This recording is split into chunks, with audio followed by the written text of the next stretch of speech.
Five people: pilot Scott Walton, flight nurse Ed Percola, paramedic Ryan Watson, patient Mark Rand, and his wife Terry, gone in an instant. And here's the kicker. This wasn't just some freak weather accident or bad luck. No, this flight never should have even left the ground.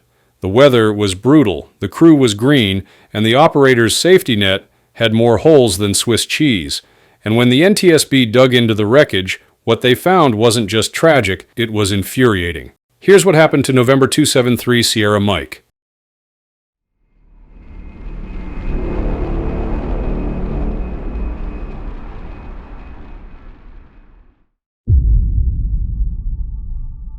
Let's rewind to the evening of February 24th, 2023, Reno Tahoe International Airport. The mission? Fly a patient from Reno to Salt Lake City. Straightforward, right? Well, not exactly. Here's the real backdrop. Reno was socked in by winter weather. We're talking 1.75 miles of visibility. That's barely enough to see down the runway. An overcast ceiling sitting just a couple thousand feet above the ground. Snow in the air, and an icing layer between 5,000 and 10,000 feet. Oh, and turbulence warnings, thanks to strong winds over the Sierra Nevada mountains. In other words, every single hazard box for a night flight over mountains was getting checked.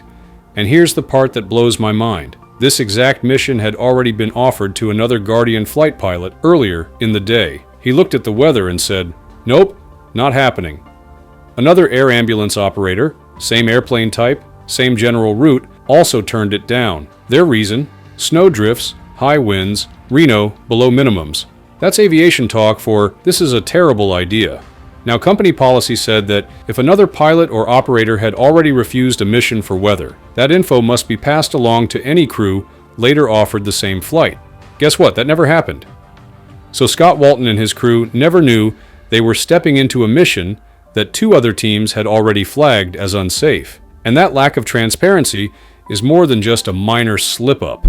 It's a major crack in the safety chain that's supposed to protect crews from making a go decision without all the facts.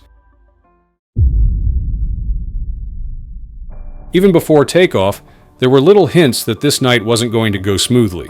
The tower controller noticed the PC-12 getting a bit lost on the taxiway, and part of that was because the taxiway hadn't been plowed properly.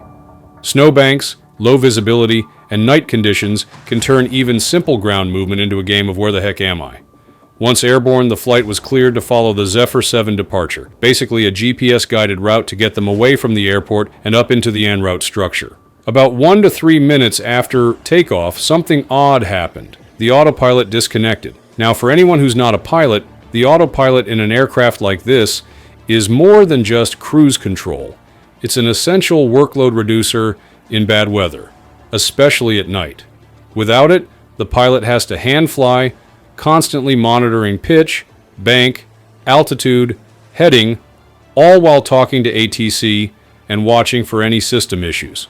Thankfully, the autopilot was re-engaged pretty quickly after that first disconnect. But around 11 minutes into the flight, just before reaching the next planned waypoint, things started to go off script. The aircraft turned off its assigned course, leveled at about 18,300 feet, instead of climbing to its clearance of 25,000, and then, boom, the autopilot disconnected again. And here's the real problem. After that second disconnect, it was never turned back on. The pilot was now hand-flying, at night in the soup, over mountainous terrain, with turbulence in the area. Even for a seasoned pilot, that's a high workload and high risk for spatial disorientation. The dangerous sensory mix-up where your brain and inner ear disagree about which way is up. And if you're not trusting your instruments 100%, that's a trap that can kill you fast. Now here's where everything came apart. Literally. After leveling off around 18,300 feet for a bit, the aircraft actually climbed slightly to about 19,400 feet. That's where the descent began. And it wasn't a gentle one. At first, the rate of descent was about 1,800 feet per minute. That's high, but not instantly deadly. But then it ramped up to over 13,000 feet per minute.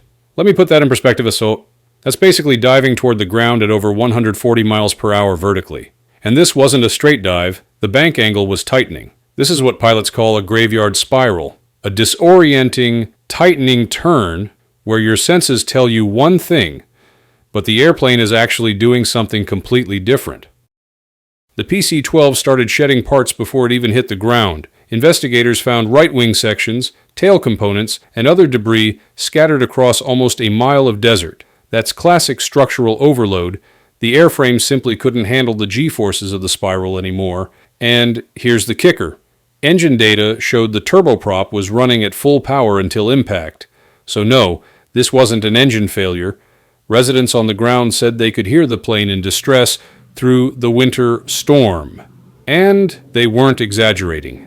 The sound of a high-power descent in bad weather is unmistakable. But by the time it was audible from the ground, there was no way to intervene.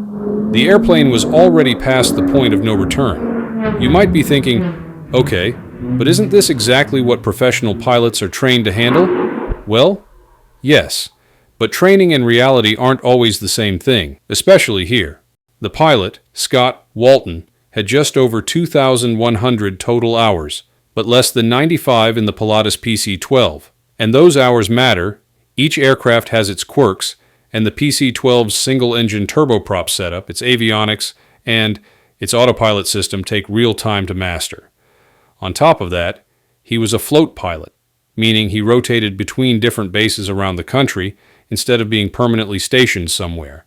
That's great for flexibility, but it meant he had no formal familiarization with this particular region's terrain and weather patterns, especially at night in winter. His training records? They showed he'd initially scored unsatisfactory in both autopilot operation and navigation systems before eventually passing. And that's important, because this entire sequence kicked off with an autopilot disconnect. Then there's the medical finding nobody saw coming. During the autopsy, they found a 3-centimeter tumor in his right parietal lobe. That's the part of the brain that integrates spatial and visual information. Basically, it's your internal flight director. Now, nobody can say for sure if it affected him that night, but if there was ever a set of conditions that would magnify any weakness in spatial processing, this was it. The medical crew, flight nurse Ed Percola and paramedic Ryan Watson, were both under a year in the role. In helicopter ops, their own company forbids putting two inexperienced clinicians together, the green-on-green rule. But that policy didn't exist for fixed wing. According to a preceptor who worked with them, they were so new they didn't even know how to fill out the ride-along paperwork for the patient's wife and forgot to bring some of their medical gear. That doesn't mean they were bad at their jobs. It just shows how fresh this crew pairing really was. And this is where the real frustration sets in, because even if you set aside the weather, the crew pairing, and the autopilot mystery, this flight never should have left the ground based on the operator's own rules. The company had a formal risk assessment process that was supposed to be completed before every flight. For this one, no record of it, just like another fatal Guardian flight crash barely 71 days earlier. That one was the crash of November 13 Golf Zulu, and believe me, the cause of that accident is even more shocking than this one. I'll break that story down in detail in the next video, and trust me, you'll want to see it. Their 3 to say go, 1 to say no motto sounds great on paper. In practice, clearly not enforced here. The inconsistency is glaring. In rotorcraft operations, they're strict about pairing an inexperienced medic with a more experienced one. But in fixed wing, apparently it was fine to put two brand new clinicians together with a float pilot unfamiliar with the area. And the float pilot system itself? It might look efficient in a staffing spreadsheet, but in reality it can weaken the bond between pilots and medical crews. Crews who fly together regularly build trust and communication, what pilots call CRM, or crew resource management. Break that up, and you've got people who haven't built that unspoken understanding of each other's habits and limits. The big takeaway? This wasn't just pilot error or bad weather, it was a systemic breakdown, risk management not followed, safety rules inconsistently applied, and a culture that didn't back up its own slogans. And honestly, it raises some hard questions about FAA oversight of Part 135 medical transport operators.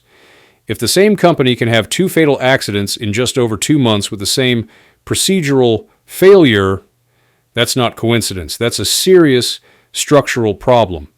At the end of the day, 5 lives lost. And for what? Bad weather, yes. But more than that, a complete breakdown in the safety culture that was supposed to protect them. If you think that's unacceptable, you're not alone. Drop your thoughts in the comments, share this with someone who needs to hear it, and let's start holding these operators to the standards they claim to live by.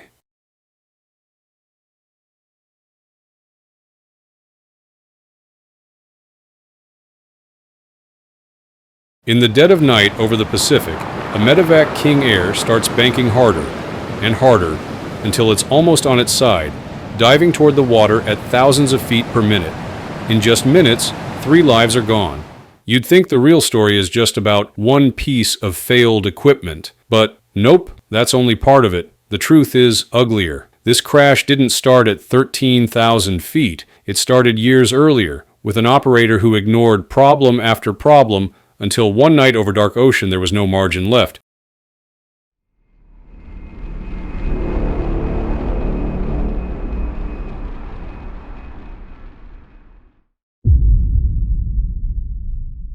December 15, 2022, this was supposed to be a short routine positioning flight. A Hawaii Life Flight crew was ferrying from Kahului on Maui to Waimea-Kohala on the Big Island to pick up a patient. No storms, no turbulence, visibility for miles. But here's the kicker. It was a dark night over water. The moon was way below the horizon, so there was no natural horizon to look at. If you've ever driven a car on a pitch-black country road with no streetlights, you know how disorienting it feels. The aircraft, a Beechcraft King Air C-90A, is a solid twin turboprop workhorse. This one had the instruments for instrument flight rules operations, meaning it could safely fly in clouds or at night using cockpit instruments alone. And the crew? Pilot Brian Treptow, flight nurse Courtney Perry, and flight paramedic Gabriel Camacho, all professionals who did this for a living. Their job? Keep Hawaii's air ambulance network moving. So how did things start? Well, not great. The cockpit camera and a Pareo Vision 1000 shows the pilot passing money back to a crew member during the climb. Then he starts using his phone to play music during climb out. That's a direct violation of what's called sterile cockpit procedures, which basically means below 10,000 feet, you don't do anything except fly the airplane. No chatting, no fiddling with unrelated devices, nothing that could distract you. And here's something really crazy. The plane's Collins multifunction display, or MFD, had been dead for at least the last 4 flights, and nobody had written it up in maintenance logs. That's not just a casual oversight. That's a sign the culture had already gotten way too comfortable with ignoring rules. At this point, though, the plane's climbing normally, autopilot on, and everything looks like just another inter-island hop. But that's about to change fast. About 13 minutes into the flight, they're at 13,000 feet. And then, the vertical gyro fails. If you're not familiar, the vertical gyro is like the brain that feeds your attitude display. It tells the cockpit instrument whether the airplane's nose is up or down, and whether you're banked left or right. In this King Air, it also feeds the autopilot. When it dies, your primary attitude display, the electronic attitude director indicator, goes black. And guess what? The autopilot instantly disconnects. Now, losing your autopilot in smooth daylight flying? Annoying, but manageable. Losing it at night over featureless water and losing your primary attitude instrument? That's brutal. From here on, Brian Treptow had to fly manually, using only the co-pilot's smaller, less conveniently placed attitude indicator. If you've never tried to fly an airplane from the left seat using an instrument way over on the right side, trust me, it's awkward, it's tiring, and it makes staying oriented much harder. And here's where we hit the first truly baffling decision. He never told air traffic control what happened. No mayday, no pan-pan, not even, hey, we lost the autopilot and primary attitude indicator. That might not sound like a big deal, but it's massive. If ATC had known, they could have stopped throwing heading and altitude changes at him and just let him focus on keeping the airplane level. Instead, they kept firing off instructions, climb here, turn there, and he kept trying to comply, splitting his attention at exactly the moment he needed all of it on flying the airplane. And remember that single pilot autopilot rule? The company's operating specifications said that for single-pilot flights carrying patients under Part 135, the autopilot had to be working. If this failure had happened after they picked up the patient, they wouldn't have been legal to fly. That's how critical the autopilot is in this operation. So now we've got a pilot hand-flying in the dark, staring sideways at a backup gauge, distracted by ATC calls, and in an airplane with a culture of shrugging off equipment problems. And the next 7 minutes are where it all comes apart. Once the autopilot and main attitude display were gone, the King Air's flight profile started to look like a slow-motion disaster on the ADS-B trace. The cockpit video confirmed it. The airplane was wandering in and out of control. At first, shallow corrections, then steeper banks, 30, 45, 65 degree, and eventually a full 90 degree to the right. That's literally wingtip pointed at the ocean. The descent rate followed the same ugly curve, from a manageable 1,000 feet per minute down to more than 3,500 feet per minute. That's a vertical drop at over 40 miles an hour while still moving forward at more than 260 knots, well past the safe operating speed of the airframe. At that point, you're putting the airplane in a place it was never designed to survive. Then there's the CVR. ATC calls to confirm the flight is going direct to the approach fix. The pilot's reply? 1-3. Golf Zulu is off navigation here. We're going to give it a try. Seconds later, hang on. And then, a sharp metallic bang. That sound matched an in-flight structural failure, likely the empennage, the tail section, tearing away from pure aerodynamic overload. A pilot in another airplane nearby actually watched the King Air spiraling downward in a tightening corkscrew until it hit the water. The impact zone was about 10 miles south of Kaupo. Recovery was another massive challenge. The wreckage lay 6,420 feet down, far deeper than divers could reach. It took an advanced offshore salvage ship, autonomous underwater vehicles, and a remotely operated vehicle to locate and lift it. And while investigators got a lot of physical evidence, not all the data survived. The Skytrax system's memory card was crushed by the immense pressure, wiping out one more chance to fully reconstruct the flight. Here's the part that still blows my mind. This crash wasn't the first sign of trouble with this pilot's performance. Not even close. 6 FAA, notices of disapproval, before he ever joined Hawaii Life Flight. That's not one bad check ride. That's a documented history of struggling with navigation, instrument work, and handling multi-engine aircraft. And inside the company, over 3 years, he failed 3 of 6 check rides on his first attempt. Standard operating procedures said that after multiple failures, you're supposed to get a formal remedial training plan. Not a pep talk, not an informal review, a structured process with documented improvement goals. Yet the NTSB couldn't even confirm that one was ever put in place. Meanwhile, the company, Guardian Flight, had all the tools you'd expect in a modern operator. Cockpit voice recorders, ADS-B, a cockpit video camera, satellite tracking. That's enough to run a solid FOQA program, Flight Operational Quality Assurance, where you actually download and review that data to spot bad trends. But Guardian wasn't doing it. No downloads, no routine checks. Which means if a pilot was playing music during climb or flying with an inoperative instrument for multiple flights, nobody in management would ever know unless a local manager happened to catch it. Worse, the corporate culture leaned toward let the local base handle it instead of pulling in higher-level oversight. That works until the local base is the same one that's gotten used to bending rules. This accident is a perfect storm of human factors. Flying at night over open water strips away your natural horizon. You can't see pitch or bank with your eyes, so you have to trust your instruments. But this pilot had lost his main instrument, lost his autopilot, and had a well-documented weakness in instrument navigation. That's like asking a tired boxer to fight with one eye closed against a stronger opponent in the dark. And then there's the mental juggling act. The FAA drills the aviate, navigate, communicate mantra for a reason. Fly the airplane first, navigate second, talk last.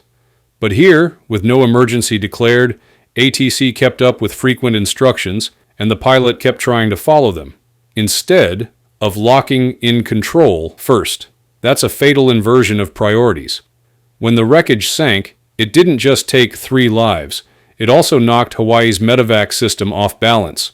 The state had to activate National Guard helicopters and bring in temporary contracted aircraft just to keep patient transports running between islands. And here's where the bigger questions hit. If an operator already has FOCA hardware, should they be required to use it? Should single-pilot Part 135 flights be allowed at night over water, even with autopilot? And how many training failures are too many before a company says, that's it, no more line flying? The NTSB's verdict was blunt. Guardian Flight's poor training oversight and lack of performance tracking set this pilot up to fail when his primary instrument went out. The crash was the final link in a chain that started long before that night. And the contributing factors? No visible horizon and a failure to declare an emergency. This wasn't just a guy making a bad decision in the dark. This was years of ignored warnings, unreported equipment problems, and a corporate culture that let standards slide. By the time the King Air was rolling toward the water, the outcome was already written. The ocean took the wreckage, but the real damage had been done long before takeoff. And the faces of Brian Treptow, Courtney Perry, and Gabriel Camacho should be the reminder of what's at stake when training gaps, maintenance issues, and weak oversight meet at 13,000 feet in the dark. Okay, that's all we have for today's video. Make sure to like and subscribe so we can keep digging into stories that need to be told. Thank you for watching, and see you next time.